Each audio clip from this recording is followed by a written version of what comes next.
विरोध कर रहे किसानों के आंदोलन पर अब अल्ट्रा लेफ्ट और माओवादियों के हाईजैक के सबूत सामने आने लगे हैं। खुफिया एजेंसियों को जानकारी मिली है कि धरने पर बैठे किसानों में कुछ ऐसे लोगों ने घुसपैठ कर ली है जो देश विरोधी हरकतों में शामिल हैं।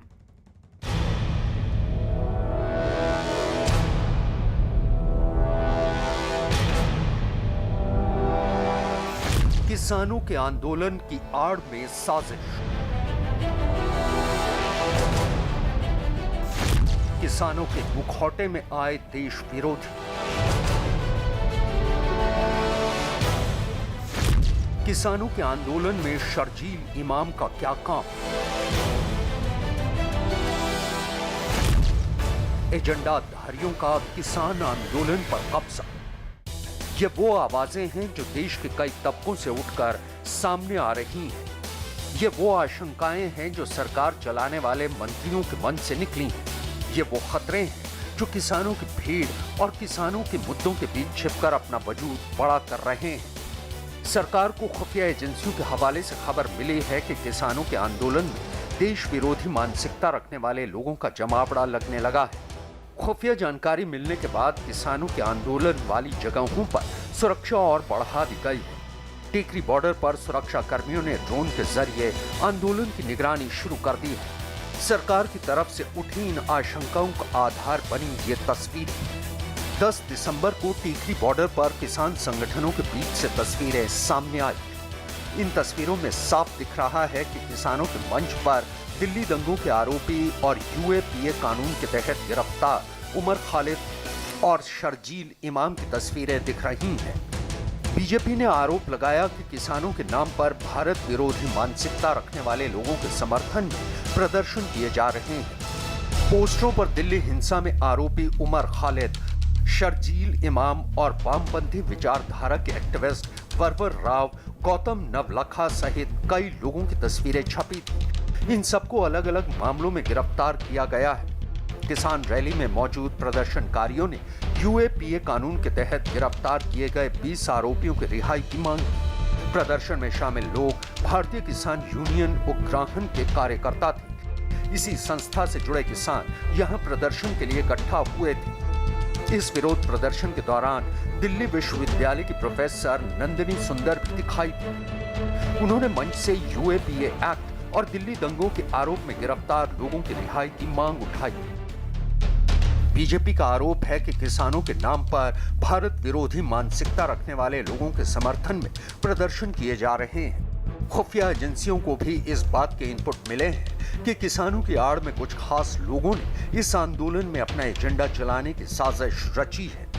खुफिया एजेंसियों को मिली जानकारी के मुताबिक अल्ट्रा लेफ्ट यानी वामपंथ के वो धड़े जो उग्रवाद फैलाते हैं, उन्होंने हिंसा भड़काने की योजना बनाई है। इसके साथ ही किसानों और सरकार के बीच होने वाली बातचीत नाकाम करने की कोशिश भी है। उग्रवादी विचारधारा वाले वामपंथी सरकारी संपत्ति को नुकसान पहुंचाने की साजिश रच रहे हैं। साथ ही किसानों के नाम पर आगजनी करने की साजिश भी रची जा रही है। किसान आंदोलन को अपनी विचारधारा के लिए एक मंच के तौर पर इस्तेमाल करने की कोशिश की जा रही है। लिहाजा खुफिया एजेंसियां अलर्ट हैं, लेकिन किसान इस बात से इत्तेफाक नहीं रखते। किसान पहले दिन से कहते आ रहे हैं कि वो किसी भी राजनीतिक दल और किसी भी विचारधारा आंदोलन का प्लेटफॉर्म नहीं देने वाले। बिल्कुल गलत जी। इत्थे एक भी बंदा, एक भी आदमी ऐसा नहीं है। सारे फार्मर है, सारे किसानों के बिलों के लिए आए हैं। कोई दूसरा बंदा नहीं है। बिल्कुल ये सरकार गुमराह कर रही है। आंदोलन है वामपंथियों का और जो तोड़फोड़ करने वाले का। यो असल में किसान आंदोलन नहीं रहा, उसका राजनीतिक रूप ले लिया है। जो लोग प्रदर्शन कर रहे हैं वो प्रदर्शन सिर्फ खालिस्तान या और ट्राली में हथियार या पता नहीं क्या क्या रखा, वो किसान का कोई रोल नहीं। जो ऑनलाइन से हमारी पेमेंट आ रही है, हम इससे बड़े खुश हैं। इन कानूनों से मैं बिल्कुल खुश हूँ।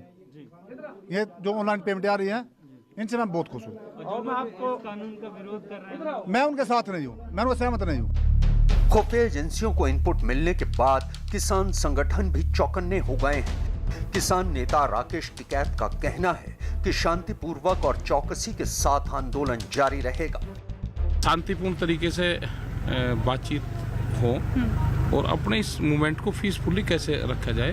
तो ये आपस में बैठ के बातचीत करते रहते हैं, हम यहाँ पे भी करते हैं बात, वहाँ पे लोग हैं वहाँ पे भी सब लोग यही करते हैं, क्योंकि बड़ा मूवमेंट है और ये फैल रहा है दिल्ली के चारों तरफ ये मूवमेंट आगे। तो इसमें गलत तरीके के लोग ना इसमें जाए, कोई सम्मानित नहीं करा जाता, ऐसा नहीं। अगर उनको सम्मानित किया जा रहे हैं, जो देशद्रोह है उसको सम्मानित कैसे करेगा। किसान नेता मंच से एजेंडाधारियों को जगह ना देने की अपील भले ही कर रहे हैं, लेकिन जो खबरें सामने आ रही हैं उससे तो यही लगता है कि किसान आंदोलन पर भारत विरोधी ताकतों की बुरी नजर लग चुकी है। यकीन नहीं आता तो ये ट्वीट देखिए जो महाराष्ट्र की साइबर सेल के हाथ लगी है। महाराष्ट्र साइबर सेल के सूत्रों के मुताबिक पिछले 15 दिनों में अलग अलग सोशल मीडिया प्लेटफॉर्म्स पर खालिस्तान से जुड़ी हुई करीब 12,800 पोस्ट की गई। खालिस्तान समर्थक जर्नैल सिंह भिंडरावाले से जुड़ी करीब 6,321 सोशल मीडिया पोस्ट की गई। सूत्रों के मुताबिक इनमें से कई सोशल मीडिया अकाउंट्स ऐसे हैं जो काफी वक्त पहले बनाए गए थे लेकिन एक्टिव नहीं थे और अब किसान आंदोलन के दौरान अचानक से ये एक्टिव हो गए हैं। लिहाजा महाराष्ट्र साइबर सेल इन सब पर न केवल नजर रखे हुए है बल्कि इनसे जुड़े सोशल मीडिया अकाउंट्स की जांच भी की जा रही है। किसानों के लिए सरकार ने बातचीत के दरवाजे खुले रखे हैं, लेकिन किसानों की आड़ में आंदोलन के अंदर घुसे एजेंडाधारियों को लेकर चिंता जाहिर की है। जहाँ तक